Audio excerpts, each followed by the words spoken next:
भगवान का लक्ष्मी के साथ में ब्याह हो गया। अब यहाँ पर जो अब कथा शुरू हो रही है उसका नाम है स्यमंतक उपाख्यान। इस कथा को कहने की विधा है आज के दिन, मतलब विश्राम वाले दिन, इसलिए कही जाती है। कहीं अगर किसी को कलंक लग जाता है तो कलंक दूर हो जाता है इस कथा को सुनने मात्र से, क्योंकि भगवान पर भी कलंक लगाया गया था। उसी विषय पर यह कथा है। तो द्वारिका में एक राजा रहते हैं, उस राजा का नाम है सत्राजित। और एक यादव रहता है, उसका नाम है सत्राजित यादव। सत्राजित के पास में एक मणि थी, उसका नाम था स्यमंतक मणि। इस स्यमंतक मणि की खासियत यह थी कि 6000 किलो सोना रोज देती थी। भगवान को जब ये बात पता चली कि 6000 किलो सोना देती, हमारे द्वारिका के एक सेठ जी के यहाँ ऐसी मणि है, तो भगवान ने कहा एक आदमी, अकेला आदमी इतने सोने का क्या करेगा, वो बढ़िया हमारी द्वारिका के कार्यालय में दे दे, तो उससे जो धन आएगा उससे हम अपने द्वारिका का वैभव बढ़ाएंगे, द्वारिका के लोगों का उद्धार करेंगे, रोड सड़क बनवाएंगे। भगवान ने ये प्रस्ताव उसको रखा कि तुम मणि हमको दे दो, हम रोज तुमको 1000 किलो सोना दे देंगे, 5000 किलो सोना यहाँ पर जमा होता रहेगा। उसने मना कर दिया, बोले नहीं मणि मेरी है, मुझे सूर्य ने प्रसन्न होकर के दिए, मैं आपको नहीं दूंगा। भगवान बोले तेरी इच्छा। एक बार कहा बस, उसके बाद कहा भी नहीं भगवान ने। लेकिन एक दिन सत्राजित का छोटा भाई प्रसेन, वो अपने भाई से कहता भैया मुझे मणि दे दो, मैं मणि पहन करके गले में घूमना चाहता हूँ, सबको दिखाऊंगा देखो मेरे पास मणि है। बोले ले जाओ। अब प्रसेन अपने गले में मणि पहन करके और पूरे नगर में घूम रहा है घोड़े पर, सबको दिखा रहा है देखो हमारे पास स्यमंतक मणि।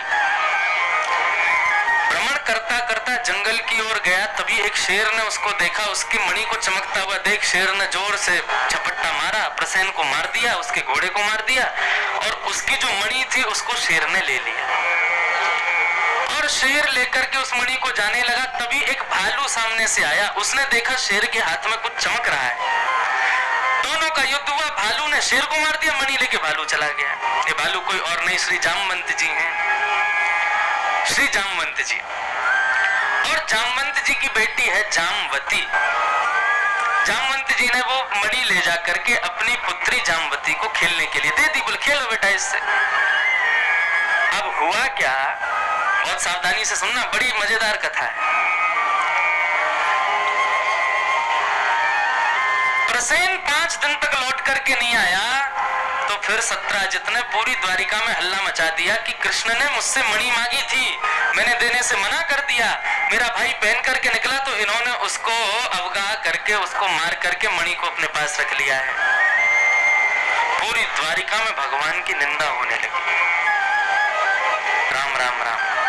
अच्छा, सबको पता था कि भगवान ने मांगी तो है मणि, लेकिन सब लोग भगवान पर ही कलंक उछालने लगे। बोले द्वारिकाधीश होकर के, भगवान होकर के, इतने बड़े राजा होकर के इनको जरा भी ये नहीं लगा बेचारे प्रसेन को मार दिया और उसकी मणि को चुरा लिया। भगवान आनंद कर रहे थे, भगवान को कोई फर्क नहीं पड़ रहा था। रुक्मिणी जी ने कहा, बोले प्रभु इस प्रकार से पूरे नगर में आपकी चर्चा चल रही है, आपको कुछ करना चाहिए। भगवान बोले जब हमने कुछ गलत किया ही नहीं तो हम करें क्यों। बोले ये बात आप जानते हैं, मैं जानती हूँ, पूरा नगर तो नहीं जानता, आपको कुछ तो करना चाहिए। भगवान बोले ठीक है जाते हैं, ढूंढते हैं भाई कहाँ है प्रसेन। भगवान अपनी सेना लेकर के और पूरी द्वारिका नगरी में खोजते खोजते जंगल की ओर जैसे ही गए तो थोड़ी दूर जाकर के भगवान ने प्रसेन को मरा हुआ पाया। भगवान बोले पहले मणि खोजो कहाँ है। बोले मणि नहीं है महाराज, लेकिन शेर के पंजों के निशान हैं प्रसेन के शरीर पर। बोले शेर ने इसको मारा है। शेर के पंजों के निशान के पीछे पीछे चले तो आगे जाकर के देखा शेर मरा पड़ा है। भगवान बोले मणि है क्या। बोले मणि इसके पास भी नहीं है। भगवान बोले ये कैसे मरा। बोले इसके शरीर पर किसी भालू के पंजे के निशान है। भगवान बोले इसके पीछे चलो। भालू के पैरों के निशान के पीछे पीछे गए तो एक गुफा में वो घुस रहे थे। भगवान ने अपनी सेना को कहा सब लोग यहीं रुको, मैं भीतर जाता हूँ, यदि 21 दिन में वापस ना आऊं तो सब लोग वापस द्वारिका लौट जाना। द्वारिका की समस्त सेना वहीं खड़ी हो गई। भगवान ने जैसे ही अंदर प्रवेश किया तभी एक दिव्य प्रकाश दिखाई दिया। भगवान बोले ये तो स्यमंतक मणि है। जैसे ही पास गए तो क्या देखा, जामवती उससे खेल रही थी मणि से। जामवती कुटी से भगवान ने जैसे ही मणि ली, उसने जोर से चीखना चिल्लाना शुरू किया। उसकी चीख सुनकर के अंदर से विशाल विकराल एक भालू जामवंत जी दौड़ करके आए और भगवान पर आकर के झपट पड़े। भगवान का उनके हाथ युद्ध शुरू हुआ। कभी भगवान उनको मारे, कभी वो भगवान को मारे। दोनों एक दूसरे के ऊपर हावी होते जा रहे।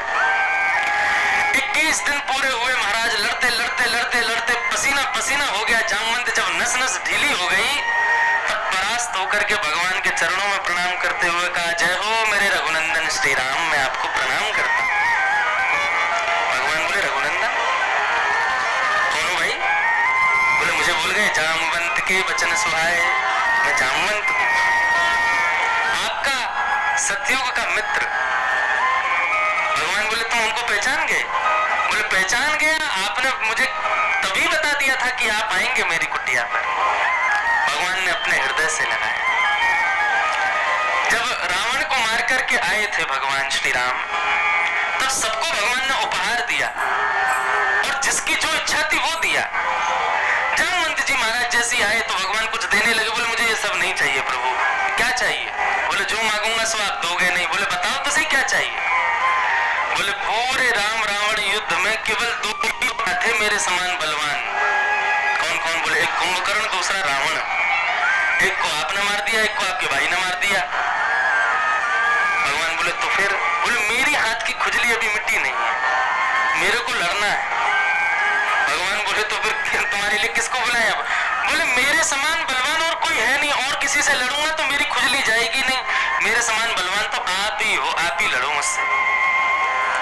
भगवान बोले, मर्यादा पुरुषोत्तम राम है, हम बिना बेमतलब के किसी से नहीं लड़ेंगे। एक काम करो, द्वापर में हम कृष्ण बन के आएंगे और तब भी तुम रहोगे। जामवंत जी की आयु बड़ी लंबी है, सतयुग में भी थे, बड़ा भगवान की परिक्रमा की थी इन्होंने। त्रेता में थे, राम जी के साथ थे, द्वापर में भी थे और कलयुग में भी हैं जामवंत जी। तो बोले, हम द्वापर में कृष्ण बन के तुम्हारी कुटिया पर आएंगे, तब तुम्हारी नस नस ढीली नहीं कर दी तो हमारा नाम भी राम नहीं, तुम्हारी खुजली मिटा देंगे। तो आज भगवान ने अपना वरदान पूरा किया। जामवंत जी बड़े प्रसन्न हैं। आज्ञा करें प्रभु, कैसे आना हुआ मेरे यहाँ? भगवान बोले, ये तुम्हारी जो बेटी जिस मणि से खेल रही है, ये मणि, इसकी वजह से मुझे बड़ी बदनामी सहनी पड़ी है पूरे द्वारिका में, ये मणि मुझको वापस कर दो। जामवंत जी ने मणि देखा और मणि जिस हाथ में थी, मतलब अपनी बेटी को देखा और फिर भगवान को देखा। भगवान से बोला, अच्छा ठीक है देता हूँ, आप दोनों आंख बंद करो पहले। भगवान बोले, आंख बंद क्यों करें? बोले, करो तो सही। भगवान ने नेत्र बंद किए, बोले दोनों हाथ आगे करो। भगवान ने दोनों हाथ आगे किए तो एक में तो मणि दी, दूसरे में अपनी बेटी का हाथ दे दिया।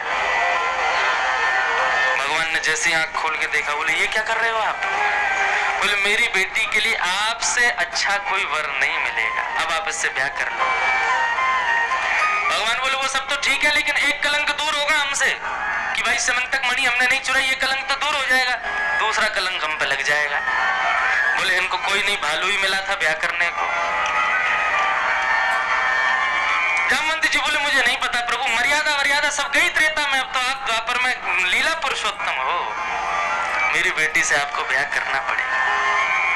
बड़ी बड़ी आनंददायी कथा है कि ये जो जामवंत जी ने भगवान से अपनी बेटी का ब्याह किया है, ये पहले से ही निश्चित कर दिया था उन्होंने।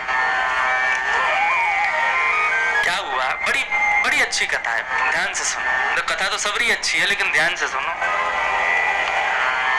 जब राम जी रावण को मार करके लौट के आए, तो जनक जी ने भगवान को एक पत्र लिखा, श्री राम जी को। अब ब्याह करके गए सीता से, उसके बाद अभी तक आपका मिथिला में प्रसादी पाने के लिए आना नहीं हुआ है। 14 वर्ष के लिए वन चले गए सब। अब मिथिला के सब लोग किशोरी जी को देखना चाहते हैं, सीता के दर्शन की इच्छा है, सब आपसे मिलना चाहते हैं। तो आप विजयी होकर के आए हैं, यहाँ पर भी आपका स्वागत किया जाए, तो उसके लिए आप अपनी समस्त वानर सेना और समस्त परिवार के साथ, किशोरी जी के साथ में जनक पधारो, आप जनकपुर पधारो। तो भगवान जब ये पत्र पढ़ रहे थे तो वहां जामवंत जी, हनुमान जी सब लोग बैठे थे। भगवान बोले, अरे हमारे ससुर जी ने बुलाया है, जनकपुर बुला रहे हैं। पूरी सेना के साथ बुलाया है, लेकिन भैया अपने ससुराल जाएंगे, इन बानरों को लेके नहीं जाएंगे हम। ये उपद्रव मचाएंगे, वहां उपद्रव मचाएंगे तो फिर हमारी नाक कटेगी। तो वहां बानर जितने बैठे थे सबका मुंह उतर गया, बोले कि हाँ जब युद्ध करना था तभी ले गए, वहां पकवान मिलेंगे, वहां नहीं ले जाओगे। सब गए जामवंत जी के पास, सबसे बड़े जामवंत जी हैं। बोले कि नहीं, भगवान से कहो ना हमको भी ले चलें, हमारी तो ससुराल होती नहीं, भगवान की देखे आएंगे हम। तो बोले ठीक है मैं बात करता हूँ भगवान से। जामवंत जी भगवान के पास गए, बोले प्रभु सब बानर बेचारे बहुत बिलबिला रहे हैं, सब कह रहे हैं कि हमको ले चलो। भगवान बोले ये लोग उपद्रव मचाते हैं बहुत, किसी का भी छीन के खा जाते हैं, किसी के ऊपर भी चढ़ जाते हैं, किसी पे भी गुर्राने लग जाते हैं, और ये सब हमारे ससुराल में होगा तो फिर हमको बढ़िया नहीं लगेगा। मिथिला के लोग हमारी बहुत मजाक उड़ाएंगे। जामवंत जी बोले आप चिंता मत करो, ये सब बानर इनको मैं संभाल लूंगा, आप चिंता मत करो बिल्कुल, लेकिन इनको ले चलो। राम जी बोले तो फिर तुम्हारी जिम्मेदारी है, कुछ भी हुआ तो फिर तुम देखोगे। बोले ठीक है मेरी जिम्मेदारी। अब तो महाराज जैसे ही वहां भोजन पाने के सब लोग जनकपुर की ओर निकले, सब बानरों के लिए भगवान ने वस्त्र सिलवाए।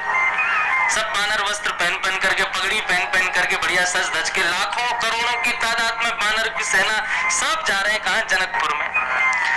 जनकपुर में पुष्प वर्षण किए जा रहे हैं, सबको मालाएं पहनाई जा रही हैं, बानर सब सीधे चल रहे हैं, बिल्कुल भी किसी की ओर ना देखते हैं ना कुछ करते हैं। क्यों? जामवंत जी सबसे आगे चल रहे थे, उन्होंने कहा था जैसा मैं करूं वैसा करना बस। तो जामवंत जी यहाँ देखते हैं तो सारे करोड़ों बानर सब यही देखते हैं। जामवंत जी यूं ने हाथ उठा लें तो सारे बानरों के हाथ उठ जाएं। जामवंत जी थोड़ा खुजाने लगे, सारे बानर खुजावे। जैसे जामवंत जी कर रहे हैं वैसे सारे बानर कर रहे हैं। श्री रघुनाथ जी की संपूर्ण इस सेना को देख करके जनकपुर वासियों के नेत्र सजल हो गए, खूब स्वागत किया। सभा में विराजमान हुए सब। जनक जी महाराज ने कहा भाई सबके लिए, सब इतनी दूर से चल के आए, सबसे पहले भोजन की व्यवस्था होनी चाहिए। सारे बानर पंगत में बैठे हैं, अब पंगत परोसी जा रही है, लेकिन बानर एक को भी देख नहीं रहे हैं, ना तो कुछ देख रहे हैं क्या परोसा जा रहा है क्या, बस सब लोग जामवंत जी की ओर देख रहे हैं, वो जो करेंगे वही करना है।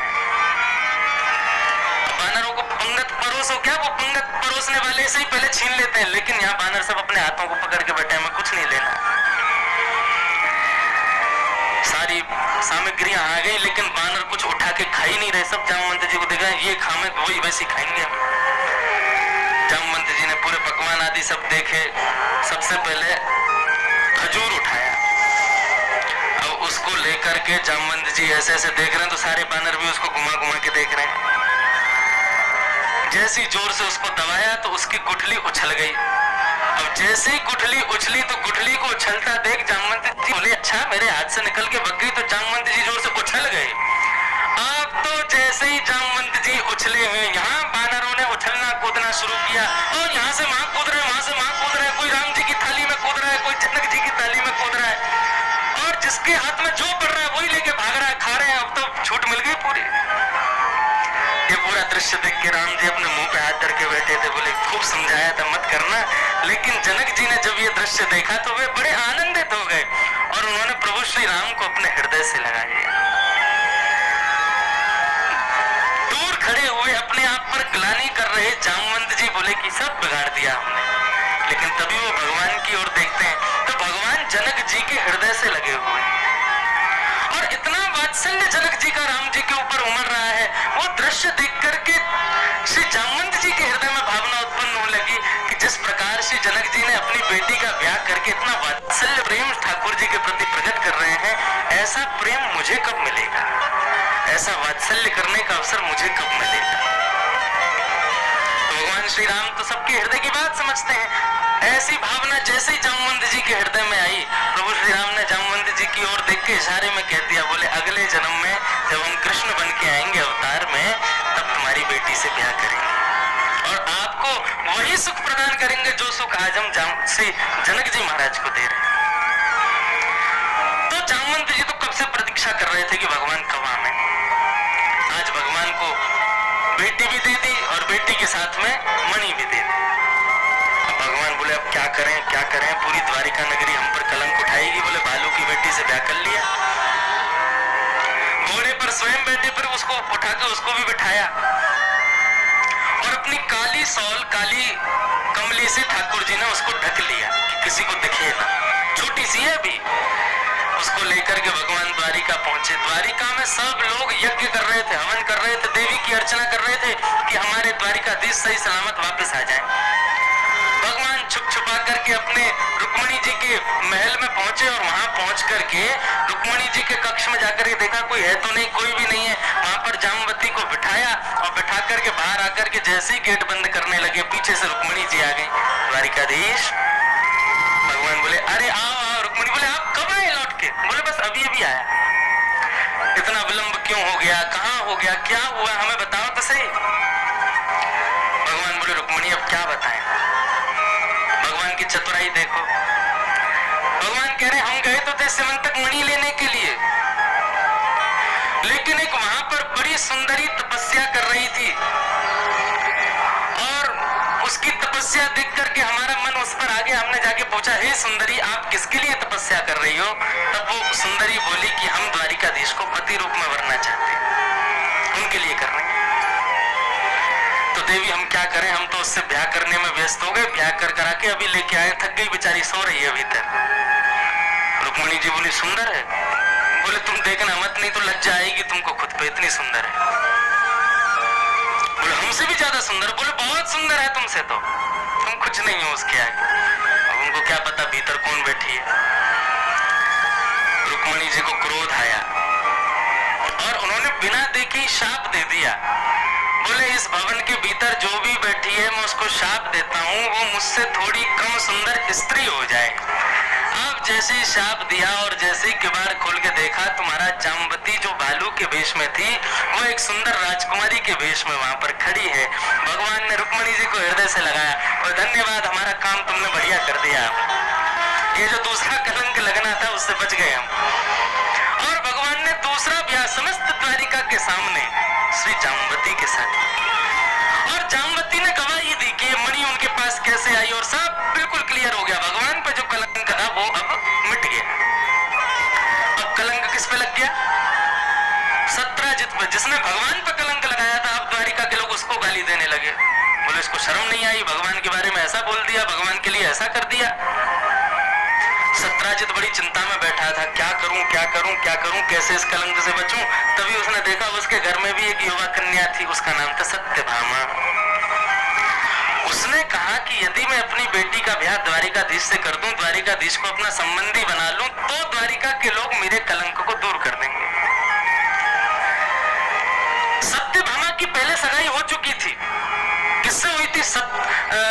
सतधनवा नाम के व्यक्ति से हुई थी। अब नाम ही याद करते चलना, कितने नाम आएंगे। अब 16,100 राजकुमारियों के नाम याद करवा के ही जाऊंगा मैं। सतधनवा नाम के एक व्यक्ति से सत्राजित राजा की बेटी सत्यभामा का पहले सगाई हो चुकी थी, ब्याह होने वाला था। लेकिन सत्राजित ने कलंक से बचने के लिए अपनी बेटी का ब्याह भगवान से सुनिश्चित करने के लिए भगवान के पास चला गया। भगवान से जाके कहने लगा मेरी बेटी से ब्याह कर लो। भगवान बोले हम क्यों ब्याह कर लें, तुम्हारी बेटी को हम पसंद हैं, हमारे प्रति कोई भावना है उसकी? बोले वो तो आपको ही चाहती है, लेकिन हम में ही थोड़ी सी ईर्ष्या थी, इसलिए हमने उसकी जबरदस्ती सगाई कर दी सतधनवा के साथ। लेकिन अब हमारी इच्छा है आप ही उससे ब्याह कर लो। भगवान ने कहा ठीक है। तो भगवान का तीसरा ब्याह सत्राजित की बेटी सत्यभामा के साथ हो गया। दहेज में सत्राजित राजा लेकर के आया क्या? सिमंतक मणि। भगवान बोले दूर रखो इसको मुझसे, मेरे पास मत लाना इस मणि को। और भगवान ने दहेज नहीं लिया। मैंने पहले दिन या दूसरे दिन कथा में बताया था कि किस प्रकार से ये सब होता है। पिता की चल संपत्ति का अधिकार पुत्री का होता है और पिता की अचल संपत्ति का अधिकार पुत्र का होता है। पिता की जमीन जायदाद पुत्र की अपने आप हो जाती है, और पिता की जो चल संपत्ति सोना चांदी हीरे जवाहरात और ये जितना भी चल धन है, इस पर अधिकार पुत्री का होता है। लेकिन इसमें पुत्र और पुत्री कहे कि हमें इतना दे दो, ये नहीं होगा, पिता अपनी अनुमति से देगा।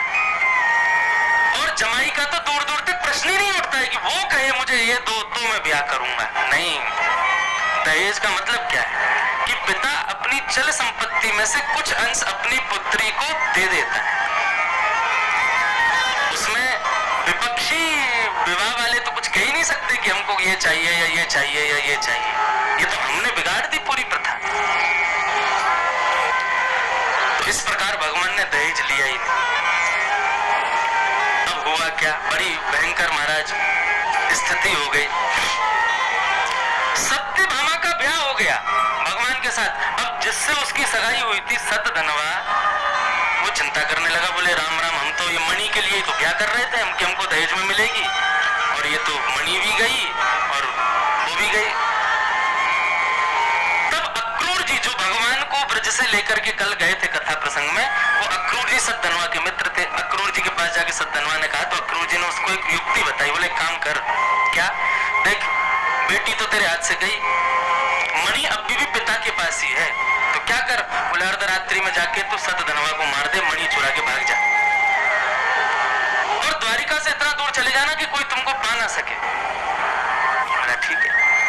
अब रात्रि में, अर्धरात्रि में सत्राजित यादव के यहाँ सतधनवा गया और जाकर के सत्राजित को मार दिया और मणि चुरा करके सतधनवा भागा। प्रातः काल होते ही महाराज खबर फैल गई कि सत्राजित मारा गया।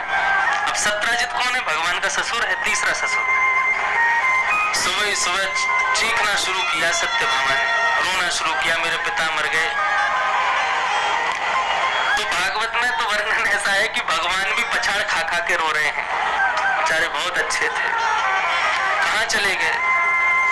अर्जुन देख रहा है, बोले कितनी जोर से रोना आ रहा है इनको, देखो। तो अर्जुन से भगवान कहते भी है, बोले घर में अपना कोई चला जाए मत रो, लेकिन बहू के घर का कोई चला जाए तो उससे ज्यादा रोना चाहिए। वो यही देखती है कि मेरे परिवार के लिए तुमने क्या किया। तो लेकिन बात उल्टी पड़ गई, भगवान इतनी जोर जोर से रोने लगे, सत्यभामा को लगा ये कितना प्रेम करते थे मेरे पिताजी से। आई आकर के भगवान को हृदय से लगा, बोले अच्छा चलो अब तुम जाओ, जाकर के उनके हत्यारे को खोज के लाओ और मणि लाके मुझे दे दो। भगवान बोले तो उल्टी हम ही फंस गए। भगवान बोले किसने मारा, क्या करें, कैसे खोजबीन करी, तो पता लगा कि सत्यभामा के पूर्व जिससे ब्याह होने वाला था सतधनवा ने सत्राजित को मारा है। भगवान निकल गए बलराम जी के साथ सतधनवा को मारने के लिए। अब सतधनवा अक्रूर जी के पास गया, बोले मैं कहाँ जाऊं, भगवान आ रहे हैं, ये तो मुझे पूरी दुनिया में खोज लेंगे। तो उन्होंने कहा देख तेरे पास मणि मिल गई तो तू मारा जाएगा, तो एक काम कर मणि मुझको दे जा, तू भाग जा। वो मणि अक्रूर जी को देके सतधनवा वहां से भागा। भगवान ने बीच रास्ते में उसको पकड़ा तो भगवान से बच के जंगल की ओर भागा। तो बलराम जी बोले कन्हैया एक काम कर, मैं यही रथ में बैठा हूं, तू इसके पीछे भाग। भगवान पीछे पीछे गए, पकड़ करके बीच में कहीं पर सुदर्शन चक्र से और सतधनवा का वध कर दिया। और भगवान ने फिर उसको टटोला तो उसके पास मणि थी नहीं। लौट करके भगवान आए तो बलराम जी बोले कावे हो लाला, बोले मार दियो सतधनवा। बोले मणि नहीं वहां के पास। तो बंधुओं बलराम जी के हृदय में आया कि लाला की नजर तो बहुत पहले थी मणि पे ही, यानी छुपा के धर लिया, कोई ये बता नहीं रहा है। भगवान मनी मन सोच रहे वाह ये भैया है हमारे, हम पर शक कर रहे हैं। बलराम जी बोले लाला तू एक काम कर, तू वापस द्वारिका जा, मैं जा रहा हूँ हस्तिनापुर दुर्योधन को गदा विद्या सिखाने के लिए। भगवान बोले जाओ। जैसे ही द्वारिका लौट के आए तो मुख्य द्वार पर खड़ी थी सत्यभामा। भगवान आए तो भगवान को देख के कहा क्या हुआ, बोले हमने तुम्हारे पिता के हत्यारे को मार दिया। बोले अच्छा मणि, बोले मणि नहीं मिली उसके पास। तो सत्यभामा के हृदय में भी आया कि ये मणि तो बहुत पहले से मांग रहे थे मेरे पिताजी से, इन्होंने छुपा के रख लिया, कहीं मैं उसका प्रयोग ना कर लूं। भगवान वहां पर हम सबको उपदेश करते हैं, बोले यही गृहस्थ आश्रम है। आज तक संसार ने तुमको सम्मान रूपी अमृत पिलाया है, लेकिन गृहस्थ में प्रवेश करने के बाद तैयार रहिए, आपको अपमान रूपी विष भी पीना पड़ेगा। पृथ्वी के समुद्र मंथन में ये दो रत्न निकले हैं, अमृत और विष। हमें केवल अमृत पीने को मिलेगा, मतलब सम्मान ही मिलेगा, ऐसा नहीं है। कभी कभी अपमान के विष के घूंट भी पीने पड़ेंगे और कई बार अपनों से ही पीने पड़ेंगे। भगवान बोले अपना भाई अपनी पत्नी भी संदेह कर सकती है, लेकिन विचलित मत होना। भगवान पर पुनः कलंक उठने लगे। भगवान जरा भी दान पुण्य का काम करने लग जाते थे या जरा भी कोई श्रेष्ठ क्रिया करते थे तो आपस में लोग काना उसी में कहते थे उसी मणि का कमाल है, जबकि भगवान पर नहीं थे। भगवान द्वारिका के लिए कुछ अच्छा करते थे, द्वारिका के लोगों के लिए कुछ अच्छा करते थे, तो सब लोग यही कहते थे कि ये मणि से कमाया गया था। मणि कहाँ थी? और अक्रूर जी के पास। भगवान सबकी सुध लेते हैं। एक दिन पूछे, भाई अक्रूर जी कहाँ है आजकल? तब किसी ने बताया, बोले महाराज वो तो ब्राह्मणों की सेवा में लगे। बोले कैसी सेवा? बोले सोने की थाली, सोने की कटोरी, सोने की चम्मच में ब्राह्मणों को भोजन कराते हैं, दक्षिणा अलग से देते हैं और कहते हैं चम्मच थाली कटोरी अपने संगी ले जाओ। भगवान बोले बड़ा धन आ रहा है उनके पास। भगवान ने पत्र लिखा, काका जी जय श्री कृष्ण, और पूरा सब उसमें लिख करके नीचे लिखा कि हम जानते हैं आपके पास मणि है, क्योंकि सतधनवा आपका मित्र था। हमें मणि नहीं चाहिए, मणि का दुरुपयोग यदि आप करते तो मैं मणि ले लेता, लेकिन आप मणि से भलाई कर रहे हो, ब्राह्मणों का हित कर रहे हो। लेकिन मैं चाहता हूं कि आप द्वारिका वासियों के सामने मणि को प्रदर्शित करते हुए बता दीजिए कि मणि आपके पास है, क्योंकि ये लोग मुझ पर संदेह कर रहे हैं। तब अक्रूर जी महाराज आए, आकर के उन्होंने सबको मणि दिखाई और मणि दिखा करके भगवान को प्रणाम करके क्षमा मांगी। तब द्वारिका के लोगों ने सबने भगवान के सामने अश्रुपात करते हुए क्षमा की। बोले प्रभु हमें क्षमा कर दो, हमने आप पर संदेह किया। भगवान बोले मैं तो क्या संदेह करेंगे, लेकिन मैं संसार के लोगों को बताना चाहता हूँ, आप दुनिया के लिए, समाज के लिए, परिवार के लिए कितना भी कर लीजिए, लेकिन एक छोटी सी भूल या छोटी सी गलती उनकी नजरों में आपको गिरा देगी। अपने आप को श्रेष्ठ सिद्ध करने का कोई प्रयत्न मत कीजिए, अपने कर्म को करते रहिए। यदि आप गलत नहीं हैं तो समय आने पर आपके प्रति जो लोगों के भीतर कलंक की भावना है वो अपने आप धूमिल हो जाएगी। इस प्रकार से संपूर्ण समंतक उपाख्यान बताया।